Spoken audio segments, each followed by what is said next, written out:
बिस्मिल्लाहिर्रहमानिर्रहीम। अस्सलामु अलैकुम। उम्मीद है कि तमाम दोस्त खैर व आफियत से होंगे। दोस्तों, मेहरबानी फरमाकर चैनल को सब्सक्राइब कर दें। आप ही के लिए अच्छी वीडियोस बनाने की कोशिश करता हूँ, शुक्रिया। इल्म, दौलत और इज़्ज़त की कहानी। एक इंसान के 3 दोस्त थे। नंबर 1 इल्म, नंबर 2 दौलत और नंबर 3 इज़्ज़त। एक दिन इनके बिछड़ने का वक्त आ गया। इल्म ने कहा, मुझे दरसगाहों में तलाश किया जा सकता है, जबकि दौलत ने कहा, मुझे उमरा और बादशाहों के महल्लात में तलाश किया जा सकता है। इज़्ज़त खामोश रही।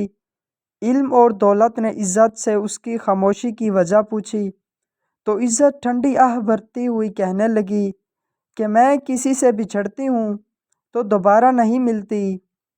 जी हाँ दोस्तों, ये बात बिल्कुल ठीक है कि इल्म और दौलत, ये दो चीज़ें इंसान के अपने बस की बात हैं। इंसान खुद चाह कर इनको हासिल कर सकता है, जबकि इज़्ज़त एक ऐसी चीज़ है जिसे चाह कर भी हासिल नहीं किया जा सकता है। जब इज़्ज़त किसी से रूठ जाती है तो दुनिया उसका खूब तमाशा बनाती है। अल्लाह पाक हम सब की इज़्ज़तों को महफूज फरमाएँ, आमीन। अपना बहुत ख्याल रखिएगा, दुआओं में याद रखिएगा।